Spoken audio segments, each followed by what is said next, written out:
Now, COVID-19 has thrown the spotlight on vaccines. Governments across the world are working on to vaccinate their citizens. There are other vaccines just as important, though. And today marks the last day of the World Health Organization's World Immunization Week. So to talk about the importance of vaccines and the dangers of misinformation, we're now joined by Professor Sipho Dlamini from UCT's Division of Infectious Diseases. Prof, thank you so much for your time and a warm good morning to you. I mean, just starting off with the importance of vaccines, what are your views, particularly as experts, on, the importance and significance of vaccines, particularly at this time? No, good morning to Tumelo and good morning to the viewers. I think we recognize that vaccines are very valuable, and I think at this time of COVID-19, everybody has seen the value of vaccines, because the value of vaccination, especially when it comes to COVID-19, is going to allow us to at least get back to life, which is probably closer to back to normality. Now, as you have mentioned in your opening statement, that there are other vaccines that are very important that play a role in our lives, and those people have certainly shown to be very valuable. By WHO estimates, the vaccination programs, especially childhood vaccination programs, have saves at least about 2 to 3 million lives every year.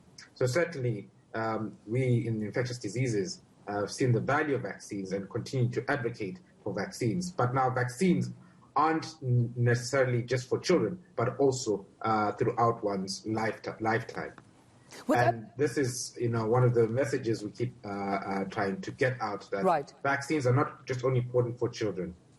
But with that being said, Prof, I mean, the misinformation around vaccines, particularly in an era of COVID-19, have been making headwaves. You can look through social media. It seems there's a bit of resistance and a hesitance when it comes to vaccine. Not only the COVID-19, the vaccines we see from Pfizer or Johnson & Johnson, but it seems there's a lot of resistance and fear. How are you tackling that, the era of this misinformation?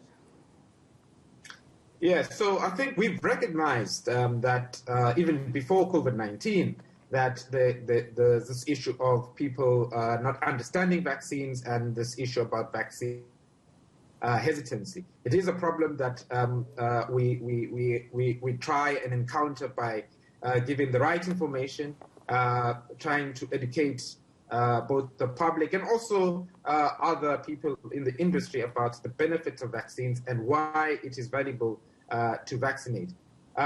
Many people may not appreciate the value of vaccination, because sometimes when you do vaccination, you're not doing it when people are sick, but when people are well.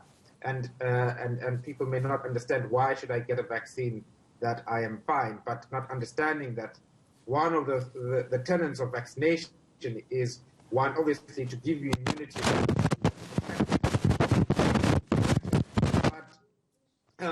But you may, even after being vaccinated, get an infection, but you may not suffer the severe consequences of that infection.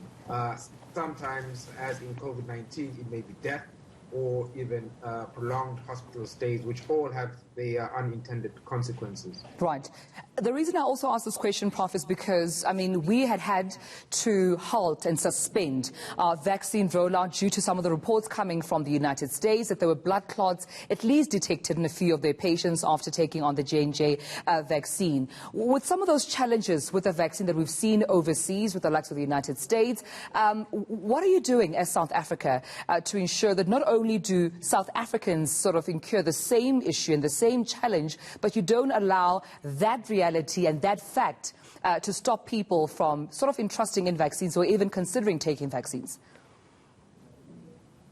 Yeah, so as you've seen, once those reports came out, our government and SAPRA, the regulator, put a halt to the vaccinations. And one of the things that has since emerged is understanding why those things have happened and who is particularly at risk. And again, then communication has gone out about how we can move forward with the program in terms of continuing to vaccinate and also then giving people the right information. So all of these things that people have seen actually show how the safety and monitoring when we give vaccination happens. The ability of governments and institutions to act very quickly when there are signals of potential dangers. So one of the things that people might not appreciate is that the safety and monitoring when it comes to vaccinations is quite rigorous. And on the whole, the vaccines are safe, and certainly even after they've been registered, there is a continual process of monitoring their safety, ensuring that our public is protected. All right, Prof. Well, we thank you so much for this conversation, giving clarity to some of the concerns that might be there among South Africans. Professor Sipho Dlamini from UCT, thanks for your time.